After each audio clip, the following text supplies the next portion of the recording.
Sunday காலையில் பிரேக்ஃபாஸ்ட்க்கு வந்து சிம்பிளாக பிரெட் ஆம்லேட் போட்டாச்சு.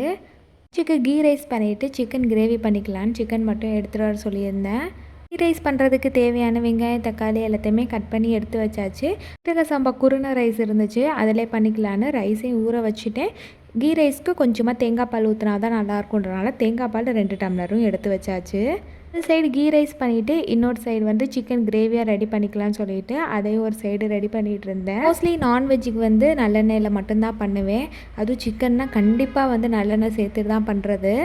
நல்லெண்ணெய் வந்து காலி ஆகிடுச்சு, அதையும் ஊற்றி தர சொல்லிவிட்டு கொஞ்சமாக நல்லெண்ணெய் ஊற்றி கொஞ்சமாக கடலெண்ணெய் ஊற்றி சிக்கனை வந்து ரெடி பண்ணிகிட்டு இருந்தேன். ரைஸ் வந்து எப்பவுமே பிரியாணி பண்ணுற மாதிரி பண்ணிவிட்டு மசாலா ஐட்டம்ஸ் எதுவுமே சேர்க்காமல் வெறும் பச்சை மிளகா காரத்தோடு மட்டும் நிறைய நெய் ஊற்றி பண்ணோம்னா சூப்பராக அந்த முஸ்லீம் ஸ்டைலில் இருக்கும்.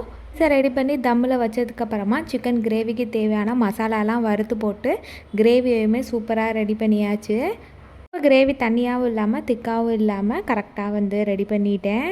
ஃபைனலாக ரைஸும் ரெடி ஆகிடுச்சு, சிக்கன் கிரேவி ரெடி ஆகிடுச்சு. ஒரு 1 ஹவரில் வந்து 2 ரெசிபியுமே ரெடி பண்ணிவிட்டு சூப்பராக சாப்பிட்டாச்சு. சாப்பிட்டு முடிச்சுட்டு கொஞ்சம் ஈவினிங் வெளில போகிற வேலை இருந்துச்சு.